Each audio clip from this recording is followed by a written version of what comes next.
Class 7 आज की worksheet 9 23 अक्टूबर की है। और इस वर्कशीट को शुरू करते हैं। यहाँ पे रचना जो होती है वो अपनी कई सहेलियों के साथ पिकनिक पे जाती है। जब वो जाती है तो आपस में जब दोस्त आपस में बात करते हैं तो बताते हैं कि भाई पिकनिक पे क्या क्या लाए। कोई बर्गर लाया होता है, कोई समोसा, कोई पकौड़े। तभी सभी के मन में वहाँ पे एक विचार आता है वहाँ पे कि सब तो हम इतना टेस्टी खाना लेके आए हुए हैं, लेकिन जो उसका बड़ा भाई राहुल होता है वो कहता है ये पौधों को भोजन कैसे मिलता है। हमारी तो मम्मी हमें खाना बना के दे देती हैं। ठीक है, पौधों से हम फल तोड़ते हैं, सब्जियां तोड़ते हैं और हमें सब वो मम्मी पका के देती हैं, लेकिन पौधों जो अपना खाना खाते हैं वो कैसे खाते हैं। तो आइए इस वर्कशीट में हम इसी के बारे में जानेंगे। पादपों में पोषण। सबसे पहले तो हम ये पढ़ते हैं कि पोषण का अर्थ क्या होता है। तो पहला शब्द हमारे को जो हमें पढ़ना है वो है पोषण। पोषण क्या होता है कि कोई भी जीव के द्वारा भोजन किस प्रकार ग्रहण करता है और किस प्रकार उसका प्रयोग करता है, उसको हम पोषण कहते हैं। ये आपको दिखाई दे रहा होगा जिस पे मैंने टिक मारा है। और आपकी वर्कशीट में पहला प्रश्न भी यही दे रखा है कि पोषण कैसे कहते हैं। तो ये आपका पहला उत्तर हो गया कि किसी जीव द्वारा भोजन ग्रहण करने और उसके शरीर द्वारा उपयोग की विधि को हम पोषण कहते हैं।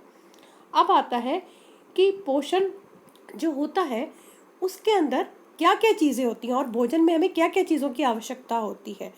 तो जब हम भोजन खाते हैं, हमने अपनी क्लास 6 में पढ़ा था कि कुछ घटक होते हैं, यानी कि कंपोनेंट्स ऑफ फूड, जो हमें बहुत ज़रूरी होते हैं। और उनमें से कौन कौन से हैं? जी हाँ, एक तो है कार्बोहाइड्रेट, प्रोटीन, वसा यानी कि फैट्स, वाइटामिन्स और खनिज लवण यानी कि मिनरल्स। ये सब कहलाते हैं भोजन के घटक और ये हमारे लिए बहुत आवश्यक है। इन्हें हम पोषक कहते हैं। ठीक है, अब हम आते हैं पोषण के प्रकार कि कितने प्रकार का पोषण होता है। आपको अभी बताया गया कि पोषण क्या 2 प्रकार का होता है जो आप देख रहे हैं। एक तो होता है आपका स्वपोषी और एक होता है आपका विषमपोषी। स्व का मतलब होता है स्वयं और विषम मतलब दूसरा। तो स्वपोषी पोषण की विधि वह होती है जिसमें अपना जीव अपना, यानी कि वो जैसे कि हरे पौधे, वो अपना खाना खुद लेते हैं और खुद बना सकते हैं। उन्हें हम कहते हैं स्वपोषी। आपकी इसमें दे भी रखा है, आप ध्यान से देखें कि यहाँ पर मैं आपको हरे से मार्क कर रही हूँ। पोषण की वह विधि जिससे जीव अपना भोजन स्वयं बनाते हैं वह स्वपोषी पोषण कहलाती है। और ऐसे पादप या पौधों को स्वपोषी। तो आपसे पूछा भी गया है प्रश्न 3 के अंदर कि आपको स्वपोषी के उदाहरण बताने हैं। तो स्वपोषी के उदाहरण में एक तो आप हरे पादप कह सकते हैं, और जो शैवाल होते हैं जो पानी में काई से आती है ना हरे रंग की, तो शैवाल भी जो है ये भी स्वपोषी होते हैं। ठीक है, अब हम इसके बाद आते हैं विषमपोषी के ऊपर। विषमपोषी में क्या होता है कि ये पोषण की वह विधि है जिसके अंदर जीव अपने पौधों के द्वारा बनाए हुए भोजन को ग्रहण करता है। जैसे कि हम मनुष्य, जैसे राहुल ने कहा था ना कि हम तो सब्जियां फल जो भी हमें मिलती है वो पौधों से मिल रही है, उसको मम्मी पका के दे रही हैं। तो हम विषमपोषी है मनुष्य जो है, तो ये विषमपोषी पोषण कहलाते हैं। और सिर्फ हम ही नहीं, जितने भी और जंतु हैं, क्योंकि हम भी जंतु ही हैं, जैसे कि चिड़िया, पक्षी, मछली, या हम कोई भी 4 पैर वाले टांगे जैसे शेर, चीता, ये सारे के सारे विषमपोषी है, क्योंकि हम सब जो है पादपों के द्वारा बनाए हुए भोजन को ग्रहण करते हैं। आप सोचेंगे भाई शेर और चीता थोड़े ना पादप खाता है, तो शेर और चीता थोड़े ना पादपों पे निर्भर है, वो थोड़ा ना विषमपोषी है। लेकिन बच्चों, शेर है, चीता है, जितने भी मांसाहारी जंतु हैं वो सब तो खा रहे हैं ना, गाय को, बकरी को। और गाय बकरियां क्या खा रही हैं? पादप को। तो अगर पादप नहीं होंगे तो बकरी नहीं होगी या भेड़ें नहीं होंगी, और ये नहीं होंगी तो शेर और चीते को भी खाना नहीं मिलेगा। तो देखा जाए तो वो भी तो पादपों पे निर्भर हो गए ना, ये चाहे सीधे तरीके से नहीं लेकिन इनडायरेक्टली तो निर्भर हो गए। तो इसलिए वो सब भी कहलाते हैं विषमपोषी। अब आते हैं, अब अभ्यास से पहले मैं आपको लेके चलती हूँ एक और दिखाने चीज़ जो मैं आपको समझाती हूँ कि जो आपकी आ रही है आपके सामने, और वो है कि आपसे पूछा गया है कि बताइए प्रकाश संश्लेषण के कौन सी की कच्ची सामग्री क्या होती है। सबसे पहले तो हम पढ़े प्रकाश संश्लेषण क्या होता है। प्रकाश का मतलब होता है लाइट, सनलाइट। संश्लेषण का अर्थ होता है बनाना। क्यों? तो पौधे ही ऐसे जीव हैं जो जिनको 3 चीज़ें चाहिए होती हैं बच्चों। जल, अगर मैं आपको रेड से मार्क करके दे रही हूँ बच्चों, जल, कार्बन डाइऑक्साइड और खनिज की सहायता से अपने भोजन बना सकते हैं, और यही इनकी कच्ची सामग्री है। जैसे सपोज बच्चों, आपको कोई चीज़ बनानी है, आपको कोई मॉडल बनाना है, या आपको सपोज कोई जूता चप्पल बनानी है एक मोची को, तो उसको एक सबसे पहले चमड़ा चाहिए होगा, धागा चाहिए होगा, ये उसकी कच्ची सामग्री है जो उसको सामान चाहिए बनाने के लिए। ऐसे ही पादपों को भी जल, पानी, कार्बन डाइऑक्साइड जो कि वायु से मिलती है, और खनिज यानी कि मिनरल्स ये मिट्टी से, मृदा से मिलते हैं, वहाँ से इन 3 चीज़ों की तरह से ये बनाते हैं। और मैंने आपको कहा इनको प्रकाश चाहिए, तो इसका मतलब सनलाइट तो चाहिए ही चाहिए इनको, और साथ में एक हरे रंग का जो इनके पत्तियों में होता है हरित लवक यानी कि क्लोरोफिल, वो भी इनको चाहिए होता है। तो कच्ची सामग्री में ये सब चीज़ें इनको चाहिए होती है।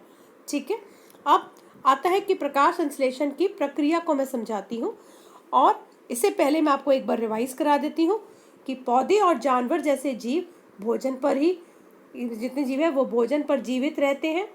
हम सबको भोजन की आवश्यकता है, और भोजन हमें कई चीज़ों के लिए ऊर्जा देता है और वृद्धि करता है।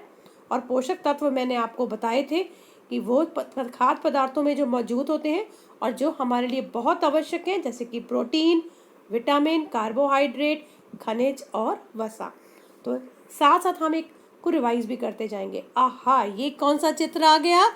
जी हाँ, ये सब आपने क्लास 6 में दे रखा है, 5th में भी पढ़ा होगा। ये है प्रकाश संश्लेषण यानी कि फोटोसिंथेसिस का चित्र। ठीक है, तो मेरे ख्याल से आपको सबको पता होगा इस चित्र के बारे में। जी हाँ, ये है फोटोसिंथेसिस। फोटो का मतलब होता है लाइट, और सिंथेसिस का मतलब होता है बनाना। तो यानी कि प्रकाश संश्लेषण, अगर आप ध्यान से देखें तो इसमें हमें क्या क्या चाहिए, ये देखिए कच्ची सामग्री आ गई। एक तो हमें चाहिए कार्बन डाइऑक्साइड, हमको चाहिए एक, हमें चाहिए पानी, और एक हमें चाहिए खनिज पदार्थ, यहाँ पर मिट्टी से जो लिए जाते हैं।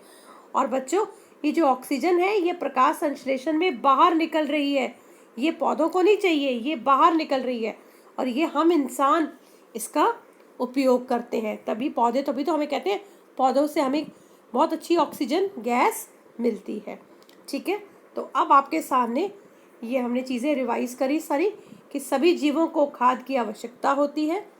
हरे पादप प्रकाश संश्लेषण द्वारा खाना बनाते हैं, और उन्हें कार्बन डाइऑक्साइड, जल और खनिज जैसे रासायनिक पदार्थों की आवश्यकता होती है प्रकाश संश्लेषण के लिए।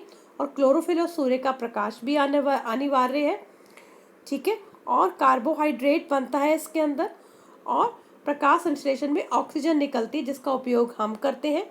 और कवक और कई ऐसे पदार्थ हैं जो अपना भोजन खुद नहीं बना सकते, और उनका वो दूसरे जीवों पर निर्भर होते हैं, जैसे कि हम सब, और हम कहलाते हैं विषमपोषी। तो आइए बच्चों, अब हम ये आपके सामने चित्र आया है प्रकाश संश्लेषण का, सौर ऊर्जा और कार्बन डाइऑक्साइड जो चाहिए। और अब हम प्रश्नों पे आते हैं। देखिए बच्चों, प्रश्न पहला पूछा गया आपसे, पौधों द्वारा भोजन तैयार करने के लिए कच्ची सामग्री कौन सी है? जी हाँ, ये फिर से बताएंगे एक बार, कार्बन डाइऑक्साइड, जल और खनिज लवण। इसके अलावा सूर्य की रोशनी और क्लोरोफिल भी अनिवार्य है। पोषण किसे कहते हैं? वह विधि जीव जिस प्रकार अपना भोजन ग्रहण करते हैं और उसका उपयोग करते हैं उसे पोषण कहते हैं। स्वपोषी के 2 उदाहरण मैंने आपको बताया था, हरे पादप और शैवाल आ जाएंगे।